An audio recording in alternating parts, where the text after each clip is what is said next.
Salut tout le monde, c'est le football à l'aveugle. On se retrouve pour le débrief de cette rencontre entre le PSG et Nice qui vient de se terminer avec la victoire niçoise 3-2 au Parc des Princes.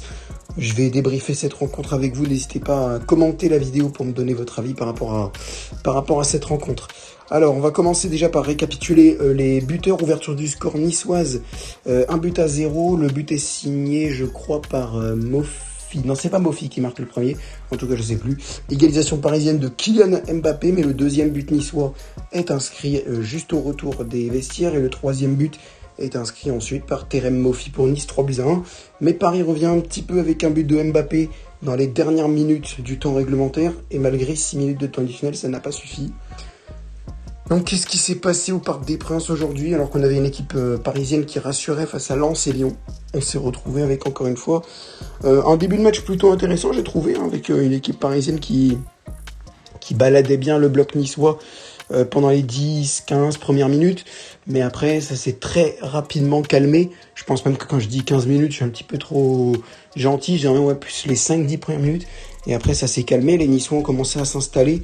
Et le but est arrivé assez rapidement. Donc, ouais, le but est arrivé assez rapidement parce que perte de balle, encore une fois, c'est Mbappé, je crois, qui fait la perte de balle sur le premier but. Et puis Donnarumma qui reste assez passif aussi. Donnarumma qui n'a toujours pas amélioré sa qualité de relance au pied. J'ai l'impression que même si ça fait 2 ans qu'on le dit, 2 ans que ça se remarque, pas que par moi, pas que par vous, par les supporters, j'espère par le staff aussi, ça ne change pas, il s'améliore pas au pied. Alors, le problème, c'est que du coup, ça fait un énorme contraste. Et c'est un peu paradoxal, parce que d'un côté, tu sais pas vraiment tu sais pas vraiment quoi penser de lui. Parce que d'un côté, le mec, il fait v'là les erreurs au pied, donc tu te dis, il faut qu'il dégage. Mais d'un autre côté, des fois, il te sort des parades de fou, comme avec la frappe de Evan Guessa en toute fin de match là pour Nice dans les dernières secondes du temps additionnel. Et bien stoppé par Donnarumma. Bon, encore, c'est pas la plus grande parade qu'il ait fait dans sa vie, mais face à Lyon, il sort un incroyable match. Donc voilà, c'est ultra paradoxal avec lui parce que tu sais pas quoi penser. Parce que d'un côté, si tu le ghostes, bah, tu perds sa qualité de parade exceptionnelle. Mais si tu le gardes, tu prends aussi le risque que tu te dégages mal, quoi. C'est limite s'il doit pas redonner le ballon à la main à un joueur de Paris pour que ce soit lui qui dégage à sa place, quoi. Parce que là, clairement, c'est un truc de fou. Là, au niveau de sur sa ligne, il est très bon. Mais en termes de sortie, en termes de jeu au pied, c'est ultra compliqué hein, pour Donnarumma. C'est vraiment ultra compliqué. Au-delà de ça, je trouve que la défense parisienne a manqué cruellement d'agressivité. Une agressivité qu'on avait face à Lyon, qu'on avait un peu aussi face à Lens, dans mes souvenirs. Mais face à Lyon surtout, les Lyonnais avaient vraiment du mal à passer. Et face à Toulouse et Lorient, on avait aussi cette agressivité, là, ce pressing presque intempestif tout le temps sur le joueur adverse. Sauf que là, on l'avait pas. Et les Niçois ont pu tranquillement développer leur jeu. Nous aussi, au début du match, je disais qu'on baladait le bloc niçois. Là, c'est un peu nous qui nous faisions balader pendant presque tout derrière. Parce que Nice a pu développer son jeu. Nice a eu le droit, un peu, l'autorisation de développer son jeu. Et ben, ils s'en sont pas privés, ça c'est sûr. Ils s'en sont pas privés, donc voilà, c'est comme ça. C'est comme ça. J'ai pas vraiment envie de dire qu'il y a un fautif. Hein. Je trouve que c'est un peu collectivement que la défense a été mauvaise. Individuellement, Danilo Pereira plutôt bon, Skriniar peut-être un petit peu trop agressif, non justement pas assez agressif, et peut-être un petit peu trop passif, des fois, de temps en temps, perte de balle aussi des fois. Dès qu'il avait le ballon, ça partait en touche, ou ça partait un petit peu n'importe où, ou c'était rendu tout simplement aux joueurs niçois. Donc ouais, Skriniar à la limite, s'il faut trouver un fautif, mais je pense que le fautif c'est le collectif. Le fautif c'est le collectif défensif. Au milieu de terrain, déjà, Ugarte pas titulaire, c'est parce que l'Uruguay a joué assez récemment, donc je pense que Luis Enrique avait pas envie de mettre Ugarte titulaire. Mais ça m'a flué parce que dès qu'Ugarte est rentré, directement, on a récupéré beaucoup plus de ballons, on était beaucoup plus solide quand on avait la possession du ballon, on se la faisait pas reprendre aussi rapidement que quand Ugarte n'était pas là. Alors on n'est pas en train de parler de Ugarte dépendance, mais au milieu de terrain, sans lui, ça paraît compliqué. C'est pour ça que, même si en soi, je suis semi-favorable au départ de Marco Verratti, je peux clairement me demander si c'était vraiment le moment. Alors Marco Verratti en soi, moi je voulais qu'il parte, ça oui, mais est-ce que c'était le moment idéal? tout compte fait, peut-être pas. Pourquoi je voulais qu'il parte? Évidemment parce que pour moi, c'est pas un joueur qui a la mentalité parisienne. C'est un peu le pote de Neymar quand il s'agissait d'aller en soirée, d'aller faire je sais pas quoi là. Il a un rythme de vie qui est pas, qui concorde pas avec le football, et je suis pas le seul à le dire. Voilà, c'est pour ça que je voulais qu'il parte. Mais d'un autre côté, on va pas nier ses qualités footballistiques. Quand il veut, il peut. Et malgré ce que certains disent, je trouve que c'est pas parce que, enfin, il avait un rythme de vie et un régime qui n'allait pas avec la vie d'un joueur de foot pro. Je trouve que sur le terrain, à part quand il se blessait, ça se voyait pas pour moi.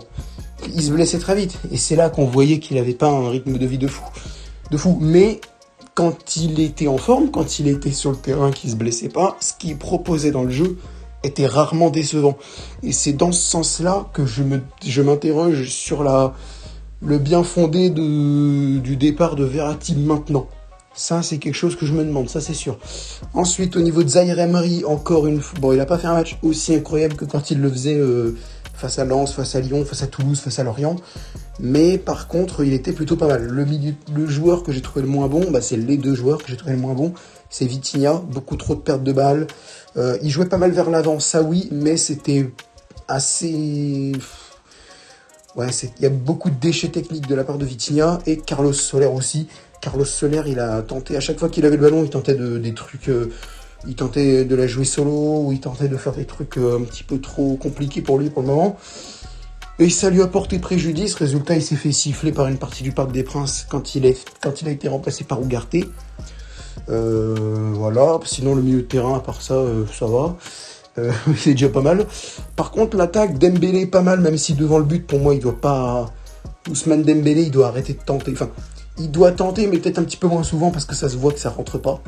Ça se voit que ça rentre pas pour Ousmane Dembélé, donc autant passer la balle à quelqu'un. Et du coup, ça me fait une transition parfaite pour rebondir sur Gonzalo Ramos.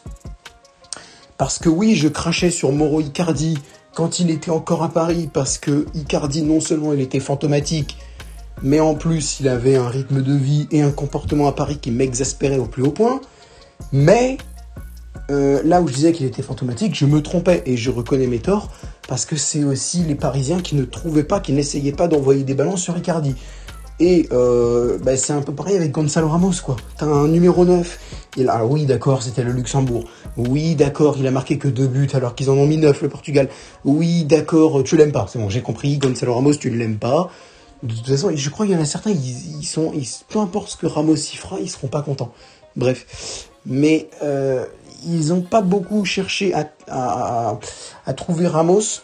Et le problème, c'est que du coup, ça s'est ressenti. Parce que pour moi, Ramos, il y a certains moments, s'il avait eu le ballon, ça aurait peut-être pas fini en but, mais ça aurait été beaucoup plus dangereux que l'action, elle a fini, du coup, vu que Ramos a peu le ballon, quoi. Mais je pense même que ça aurait fini en but. Pour moi, ça aurait fini en but. Donc, c'est bien de dire, Paris a besoin de numéro 9. J'entendais beaucoup ça. Ouais, Paris a besoin d'un numéro 9. On voit l'absence du numéro 9. Même moi, je l'ai dit. Et en soi, je dis pas qu'on a tort.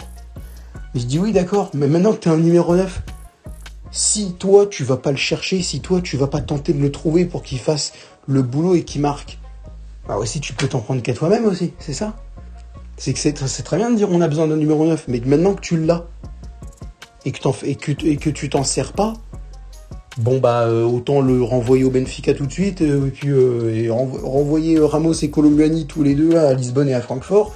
On n'en parle plus, on récupère nos indemnités et basta.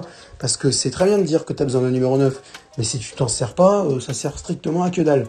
Franchement. Et autant vendre Ekitike, on leur envoie Colomboigny et Ekitike à Francfort, là, c'est très bien. Hein, moi, j'aime bien Colomboigny et Ramos, mais si tu les sers pas, ça sert à rien, quoi. Je veux dire, c'est pas nécessaire. Et Kylian Mbappé, pour finir, a été plutôt bon. Il a marqué un doublé, donc déjà, ça c'est un avantage pour être bon. Après, dans le jeu, je trouvais pas mal, même si à un moment j'ai eu peur qu'il se soit blessé. Il a donné un coup de pied dans le poteau, là. Et des fois aussi, il a fait des mauvais contrôles, mais bon, ça, de toute façon, je pense que c'est un petit peu le reflet de la prestation collective générale. Donc bon, voilà, c'est une première défaite, déjà. On pourra déjà plus dire qu'on est invaincu en championnat, donc Super, déjà c'est fini, il n'y a plus d'histoire de on est invaincu de... Non, c'est fini, terminé. On est déjà plus invaincu. Et c'est quand même chiant, ça je vous l'avoue. Donc bon, va falloir se ressaisir. J'espère que Luis Enrique va passer une gueulante dans les vestiaires. Et je pense que connaissant le personnage, ça me manquera pas. Juste petit dernier commentaire, après je vais vous laisser. N'hésitez pas à lâcher un like, à commenter, à partager, à vous abonner. N'hésitez pas, enfin bref, tout ça vous connaissez. Petit dernier commentaire, à un moment où Mofi marque le 3e but, il va retirer son maillot, et t'as Donnarumma et tout le monde qui viennent l'emmerder. Je dis pas que vous avez tort, mais si vous aviez fait un petit peu plus d'agressivité, on n'en serait pas là. Et déjà, deuxièmement, je me demande ce que foutait Luis Enrique, parce que à sa place, même si je déteste dire cette phrase, mais je ne comprends pas comment il peut pas aller vers ses joueurs et faire allez, c'est bon, on a pris le but, c'est terminé, vous vous remettez à votre poste, et puis qu'il aille voir le capitaine aussi, quoi, qui lui disait, oh, tu foutais quoi là? Qu'est-ce que tu foutais là? Tout le monde s'est jeté sur Mofi, en disant, c'est pas bien, mais c'est limite en mode, c'était ultra tendu, mais ça, c'est des genres de trucs qui peuvent te déconcentrer. Déjà qu'ils n'étaient pas ultra concentrés pour certains, ça peut te déconcentrer encore plus que tu ne l'es déjà. Donc du coup, ces trucs-là, pour moi, déjà, normalement, à la limite que l'entraîneur n'y aille pas. Ok, mais va voir le capitaine, dis-lui, vas-y, va les voir, calme-les parce que ça m'énerve. Et c'est ça, moi, que j'attends de Luis Enrique. Parce que là, alors déjà, il y a un truc mieux par rapport à Galtier et Pochettino, c'est que lui, au moins, il donne des conseils tactiques. Il reste pas sur son banc à faire mieux. Il reste pas à regarder le match sur son banc, comme si il avait le prime vidéo, mais en étant assis sur le banc du match. Non, lui, au moins, il donne des conseils tactiques, un peu comme Francesco Farioli, l'entraîneur de Nice. Les deux, ça se sent que c'est des chefs d'orchestre. Ils sont sur leur banc, ils donnent des consignes, ils replacent les joueurs. Tiens, Vitinha, Carlos, venez ici, toi tu fais ci, toi tu fais ça. Moi, c'est ça que je veux voir. C'est pas un mec, tu donnes tes consignes au début de match, tu laisses les joueurs se démerder, et puis toi, tu restes sur ton banc et tu regardes. Voilà. Ah oui, et puis t'oublies pas de soupirer de temps en temps, parce que du coup, tu te prends un violent résultat. Donc surtout, n'oublie pas de soupirer. Ça, c'est la base. Quand tu es un entraîneur fainéant, t'oublies pas de soupirer sur ton banc. Et quand tu es un entraîneur qui bouge, tu replaces ton bloc, tu tentes des trucs, voilà, c'est tout. Et Luis Enrique, moi, ce que j'attendais sur le moment où tout le monde s'est jeté sur Mofi, je dis pas qu'ils avaient tort, mais c'est pas le moment, ça va te déconcentrer. Et en plus, oui, d'accord, il a retiré son maillot, mais encore une fois, si t'étais un petit peu plus agressif, pas que sur cette action-là, mais sur tout le match, on n'en serait peut-être pas là. Donc voilà, moi, c'est la chose que je voulais quand même retenir par rapport à Luis Enrique. Maintenant, bon voilà, c'est la première bourde, je trouve, de Enrique. C'est pas pour ça que je vais dire Luis Enrique démission tout de suite. C'est juste, j'aurais bien aimé que t'y ailles, mais ou au moins que t'ailles voir le capitaine pour lui dire tu fais quoi là. Vas-y, va les voir, calme-les, c'est tout. Voilà, c'est tout. Enfin bref, n'hésitez pas à me dire ce que vous avez pensé du match, ce que vous avez pensé de mon débrief. Est-ce que vous êtes d'accord avec moi? Est-ce que vous pensez que Luis Enrique aurait pas dû intervenir?